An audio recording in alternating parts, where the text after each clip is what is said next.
All right. Hi, and welcome to the COGS chat session on EDI, which is Equity, Diversity, and Inclusivity. I am Andrew Terranova. I am a COGS board member and head of Community Outreach. And Cindy, will you introduce yourself? Yeah, I'm Cindy Calvano, and I am, I guess, the Equity, Diversity, and Inclusion Department Coordinator is what I'm called in a whole bunch of organizations that I'm in. So I'll go with that for this one too. There we go. And I think that's a good tone to start off on.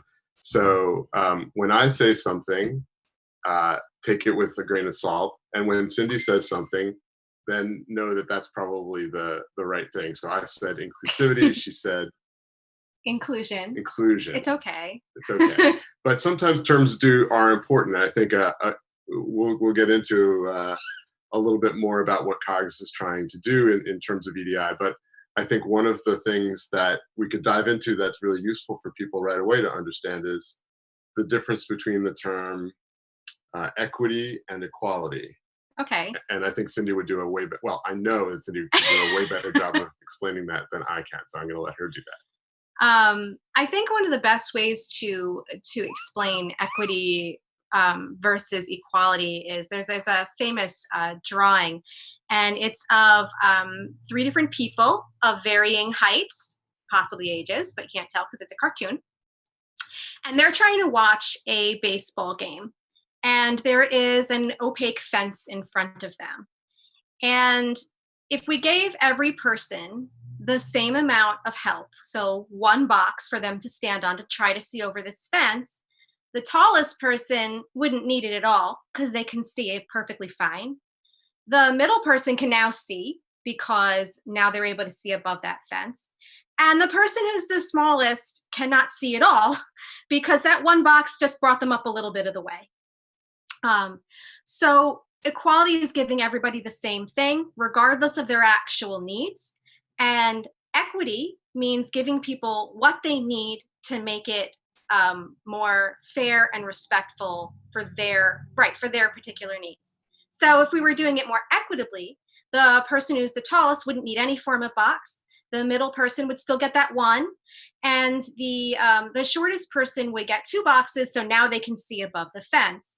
And if we really want to go further, it would be much better if we went to the liberation aspect, which is instead of having that opaque fence, we're going to take that opaque fence away and we're going to make it a chain link fence so that nobody needs any form of box. Everybody can just see through right away, or make it any form of clear area.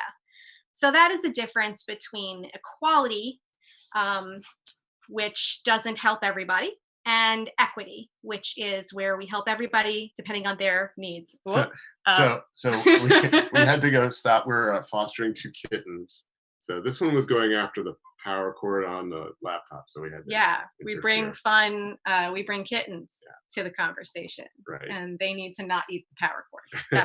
That's what they need to do. So I liked the sort of the addition there in your explanation about the chain link fence, right? Because you can, as an organization, COGS wants to do, we want to do the best that we can do, at everything that we're trying, and EDI is definitely no exception. But we also recognize that you can't, you're never going to get it perfect, actually, and you can always do better than you're doing, and your first effort might leave a lot to be desired. So if we stuck with that same example, somebody said, people can't see over this fence and they need help. And they did something. They recognized that there was a problem. That's good. And then they stuck a box under there, but it didn't help everybody because it was just sort of that equal problem. Then someone said, well, this is just not working. It's not equitable. And so they put different size boxes and that helped more. But then maybe someone came along later and said, why do we have an opaque fence? We could just make it a chain link fence. Maybe instead of going and spending the money on boxes, we can just get a new fence. Fix the problem. Or take it away. So now that we all know how equity applies to chain link fences and seeing ball games, I think we're done. We fixed the equity problem at COGS and in the world in general. Thank you. I'm gonna take a sip of tea. I think we fixed it, right? So it doesn't work like that. We fixed it. Right. Working with equity, diversity, and inclusion is it's it's a forever thing. It's a thing that you have to keep working toward. Um, we have a lovely diversity statement, and that's wonderful to have. But um, it is it's a starting point of how we're including folks that we want to include everyone, but it is not an ending point. So one of the things that we talk about in equity, diversity, inclusion in general is that when we're looking at diversity statements and the such, that we aren't just making that little blurb of all the people that we're going to support, right? We are going to be coming up with as C.O.G.S Expo goals and aspirations that we want to work toward. And we're going to be very honest. Like, that's also part of this, is the radical honesty of we don't know everything, and we're not going to know everything, and we're going to listen and keep on keeping on. Yeah. So what we want to do is that we're going to make some goals and aspirations for C.O.G.S and manageable things that we can work toward every year. Because that's really important, is to keep moving forward. Because I think a lot of folks just figure that that we made a diversity statement and we're done. Yeah. But that's not the way the world works. And then even the diversity statement, if we wrote a diversity statement about 5 years ago, it would look different than it is today, because there are more folks who we've realized that our beautiful diversity statement did not include. Right. So that's also a thing, that it's an ever changing. I guess we don't have it on us right now. I do. Good, you can read that. I can read from a screen successfully, so I'm going to do that. And this is we'll make sure that this is posted on the webpage if it isn't already. But what we want to say about EDI, and again, it's just a statement and a starting point, is the C.O.G.S Expo was founded by the community, and a community is nothing without the people in it. We are dedicated to building a community that welcomes people from all walks of life and treats them equitably without regard to race, color, ethnicity, religion, ancestry, national origin, nationality, immigration status, primary language, sex, gender, sexual orientation or expression, gender identity or expression, marital, domestic partnership, civil union status, family structure, socioeconomic status, physical appearance or body size, mental, physical, or sensory ability, or any distinguishing characteristic. So that we've tried to make that pretty all-inclusive, but we also recognize with that ending bit that we might not have caught everything, and so we will definitely continue to look to update this, and then we just go on to say this means questioning our own biases, accepting criticism. I think that's really important, that everybody knows that we're open to criticism, and we need it. We need your feedback. You have to be. Viewing our actions through different lenses, and sometimes making difficult choices. We won't always get it right, but we will always keep trying. And we have also set up an email, inclusivity.cogs-expo@gmail.com, and we'll again post that on the website, where you can reach out to us if you have an EDI related concern. Yeah. And so some of those concerns might be, I was at the con last year and I am a person with a disability, and this is something that could have gone better for me. Here's the ways that it didn't work for me last year. So I'd really like if something could be done about that. Yeah. I just want to, just first, we have a question from that girl 122, or really a comment. So glad you are working on these issues. I'm hoping the new hotel will be much more wheelchair friendly than the last year's was. Yeah, that was a particular thing that, so I'm not a person who needs to use a wheelchair, but there are folks that do. And last year I remember seeing at C.O.G.S, I wasn't exactly the happiest with the room where there was the food set up. I know that folks who were using wheelchairs were having a hard time getting around the table in order to get food. And then when they were done getting the food, there was only one little section that they could really sit in. And so that feels more like equality and not equity, right? We weren't making it as best as we could. Now, we were limited with the setup of the room, because it had steps and it was a thing that made that difficult. I do not believe that is the case this year. And I can say that I have been, that I'm asking for now I'm going to forget what we call it. I want to know what the hotel has in way of access for folks and what areas may not be as accessible. So at least we can let folks know if this is a certain area that's not going to be helpful to you. And we can let the hotel, we can give the hotel an opportunity to make plans and to make adjustments that we would want based on what they come back with. Yeah. And then we also, so that's just one example of something that I know was difficult for folks, and that we could do better with. Yeah. And so we're going to try to do better with that, because I think it's really important. We don't want anybody to come and feel like they couldn't do all the things that they were going to do because these things. We also heard that it would have been helpful for some folks who were not wheelchair users, but who may have had mobility issues, that it would have been helpful if there were more chairs or things like that in the hallway, so that if when they needed to take a break, that they would have been able to do that. So that's another very doable thing. And we're really glad that people told us about it. Right.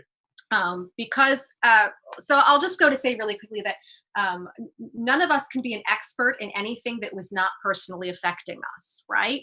I live my life as a cis white woman. I'm never going to have the exact experiences and understanding that it would if I was walking around in a black body, right? And I'm not going to understand the experiences completely of somebody who's walking around with some form of mobility issues. So if you feel that you can bring it up, then do, so that we can try and do better. And just know that I've been working at this a long time. So I work for several different organizations, nonprofits as well as for-profit organizations, where either I'm kind of pushing people toward equity, or it's a core of the business, and so I don't have to worry about that. And so I do that for an organization which is about lactation. You're welcome. I do that with a lactation organization who I've been working with for nearly a decade now.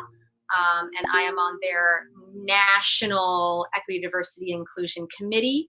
And I've been doing things way before that, with being on their local ones for 2 different states, as well as jumping on their social media, which has over 400,000 participants, and I'm one of the people that's helping to give kind education to those who need it, and also get rid of those who are not there for kind education, or just there to be trolls, racist or homophobic or trolls or whatever. So there's those 2 things. So I only say that to let you know that if you bring something up, if you write that email address of inclusivity I don't know, he's going to tell you what that is, because I don't remember my own email address yet. But if you do write to that one, know that that goes to me. And even if you had to say, like, this was really awful that happened, I'm going to receive that and try to figure out what we do about that. And you're going to have somebody who actually cares, who's not going to tell you that that wasn't important, because your lived experience is important. And I'm not going to tell you that your lived experience, that I have more experience than you in something. Yeah. That, so I do want you to feel comfortable letting me know that something is going on. But I know you don't know me. Most people here don't know me. So that's also a difficult thing. So if you take that leap of writing that email, know that it will be received by someone who actually wants to help us do better, and isn't going to, the cats are screaming. It's in as safe hands as I can give you.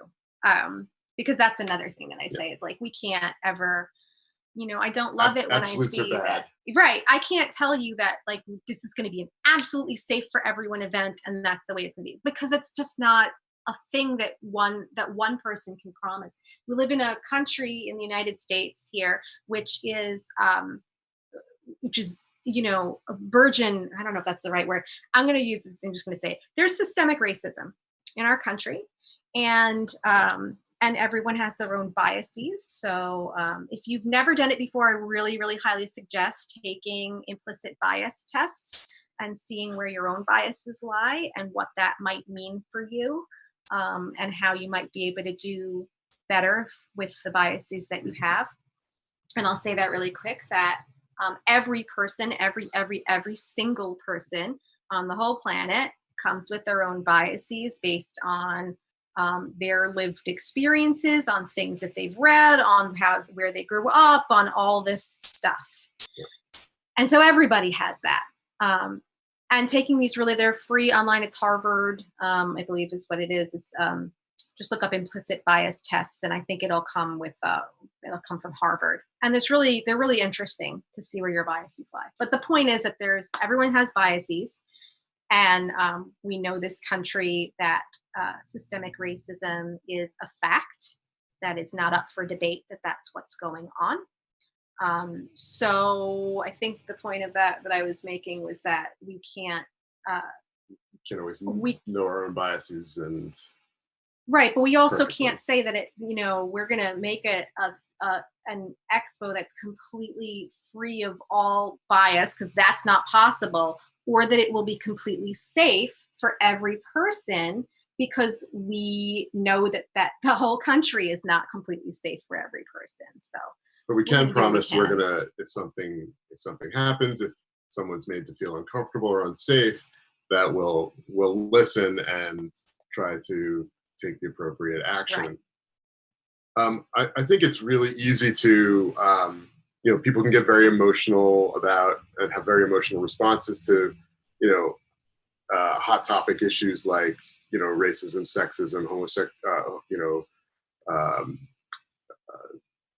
homophobia, those sorts of things, right? But there's all sorts of biases that we have. One that occurs to me is that one thing we're trying to do, and it's very aspirational because we don't always do it, but in our social media, when we post an image, one thing we're trying really hard to do is to put alternate text when we post the image.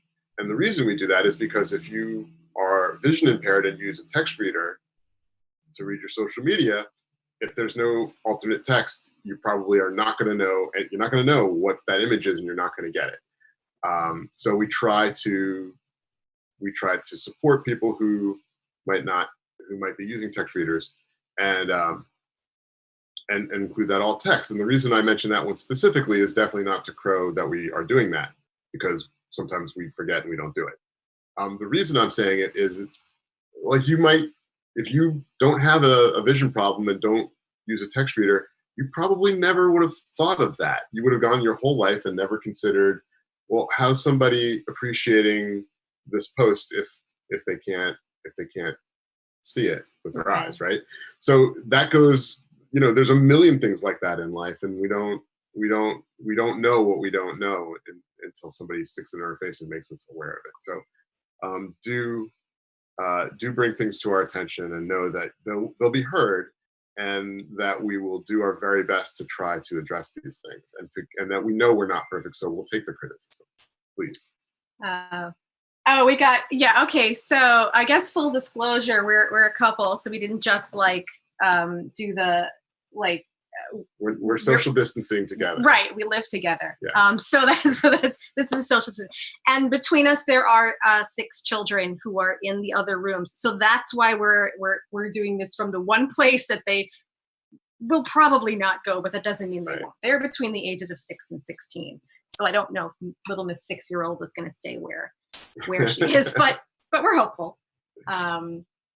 What other things did we want to? Yes.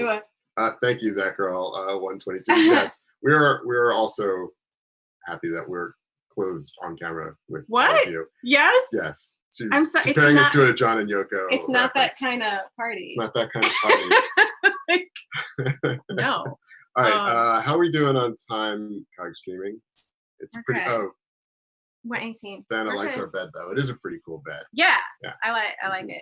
It's a really cool bed. Let's see. So I did post the inclusivity email address in the stream there, Right. and we'll make sure that that's posted. I think the other thing about the diversity statement that you hadn't mentioned, but I believe that this is going on, is that we also have all of our vendors, performers, panelists, all of them sign on to this. So we won't accept applications from folks who are not understanding of our expectations regarding EDI, regarding the diversity statement. And I'm trying to think what else with that. Also, all of the, staff, none of us are paid.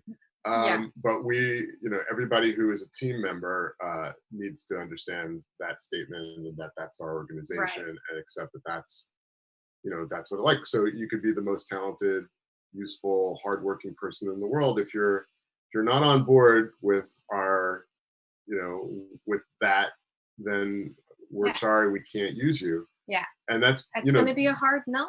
Yeah. Like that's just the way it is. Like, and by and large, most people are like, this is totally fine and totally us. And everybody that's been on the team has been really, really supportive of working more toward of the diversity statement for sure, but then more about working more toward those goals and aspirations that we'll be developing together. So we talked about it. Right now we were putting out the C.O.G.S Steampunk Fire, which is awesome. So this is something that we're going to be working on in the next couple of months to at least start having a really a nice fleshed out goals and aspirations that we want to work toward. So we talked a lot about inclusivity or inclusion. Yeah. When we defined it, we talked about it. What would you want people to know about more on the diversity side and the well, we talked about equity. I think it's where you were going with that. You're right. Yeah. Pay attention to her. Remember, I started the stream by saying that. It's okay. It's all right. So with diversity, that means that we're recognizing that every person comes with their own unique qualities and attributes, and then that helps make who they are, and that we respect that, and we encourage folks from all cultures and all everything to come to C.O.G.S, but to also work with us, because that's really important, is not having just one group think of organization, because that doesn't help. It's really quick, but it's not helpful. And then for inclusion, that means that helping all people to feel valued and respected, and accepted for who they are and what they bring to the table. And one of the things that I know it's different for folks is the use of inclusive language. So we've been trying it's kind of part of my vernacular after years of making it. But for other folks that aren't, that grew up where they grew up, or, it's not necessarily a thing that they think about all the time. So, not starting off saying ladies and gentlemen, and not going the further way of, ladies and gentlemen, and, steampunks of all or no genders, because that's it. Or just steampunks, because that's absolutely genderless. Sometimes just folks. So folks is what I say all the time. Yeah. If I don't know who you are and you haven't told me what your pronouns are, then it's not then you're them, and unless you tell me what you want to be called, and you're folks. So I have a couple of comments here. Go back over. So one of them, not to take them out of order, but I'm going to, because it's timely. Name tags that provide room for preferred pronouns. So we did talk actually about one idea we saw at one of Cindy's events for her other organizations, is that they just had buttons when you checked in. They had buttons with a variety of pronouns that you could just go ahead and put them on, or a write-in one. Yeah, like they had she, her, he, him, they, them, and a completely blank one. Mm-hmm. And so folks took whatever ones they wanted, and that could be all of they, they could be all of them. That could be, none of them. That's also the thing, is that we didn't want to make up badges with people's like. I want everybody to have the option of using that or not using that, because you also coming to the con does not mean you need to tell me your gender. Like, that's not my business if you don't want it to be my business. Mm-hmm. Okay, a couple of other comments here. And this is from Design by Night, which hello. They named a beautiful headdress. And that too. I'll plug her things. All right, so my problem with panels is that men tend to talk over women and do not let them get in a word edgewise. And I think she had a comment earlier. Yes, a big issue I see in cons is men and women's panels. Yeah, that cuts out a bunch of people. So let me let you address that. Yeah, so that is also a pet peeve of mine. I think that if you wish to have a panel which specifically discusses the contributions of one gender or genders historically, that is one interesting panel that one can have, and that should hopefully be given by a person who identifies as that gender. They shouldn't be talked about like a science experiment that happened a while ago. So that's interesting. But when we're talking about splitting genders, actually, as if there's only two, which is not helpful, and then we go further to do that and say we're going to do that as one specific aspect at steampunk. That is problematic, is the nicest way to say that. It's problematic because most people don't make their making items based on their gender, right? Like, this is not what, it's not like, wow, I'm a girl, so I'm going to make girly thing. Like, nobody cares. So I think, are striving more to split things up by what they are. So, having a woodworking panel, and like whoever are the people that are awesome in that would be the people that we'd love to have as the panelists. For like, I don't care what's going on, other than the fact that I'm glad that you know what's going on for you, or that you don't. That's perfect. We love the joke about the children's toy. It's a boy's toy or is a this girl's a boy? Toy. There's like a flow chart. Is it a toy for a boy or a girl? And it's like, do you use this with your private parts? Then this is not a toy for children. Right. Do you use this with like any other? Then this is a toy for anyone. Right. Right. So similarly, if we're having a woodworker panel or a maker's panel, like, do you use your genitals to create that object? Because I'm not sure this is your show. Probably not. It's not that kind of party. It's not that kind of party.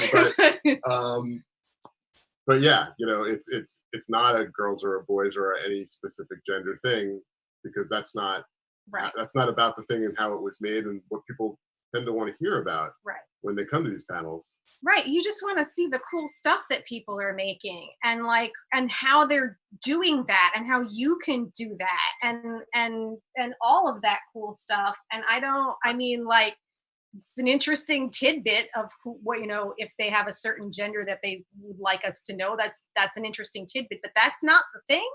I want to know about your foam swords. I want to know about your foam swords. I want to know, how do I make the foam swords? I don't care anything else. All right. I think we might be close on time. We had half an hour, right? So I want to check in with Diana to see if we need to be, hooked off. But I do want to say before we close that this was not the end of a conversation. This is the beginning of a conversation. So, please do reach out to team members, to Cindy, to that email address. We do want to hear from you, and we don't want you to be discouraged. Not everybody is perfect every day. So even if you do reach out, and I hate to put the work on you, but if you reach out and you don't get the response you wanted, please, I would encourage you not to give up and try a different person. And, we'll like the inclusivity email address is the one you know you're going to get a response. That's what that email is for. And we're sorry if you caught a specific person on a bad day and they were distracted and they didn't give you the attention that you deserve. But we do, as an organization, want to be there and listen. We know we won't always be perfect. And so we definitely want to know if you have things that could have gone better for you, if there are specific things that you know, that you think that certain types of panels or something like that might have been more helpful to you. I know that there's a couple things that you've talked about hopefully having at COGS, or, you know, we float the ideas of rooms for folks with different sensory needs. So we've talked about that. We talked about quiet rooms, rooms for a thing somewhere for folks who might have little ones, or the necessitation for an area that they to be quiet for a while or something.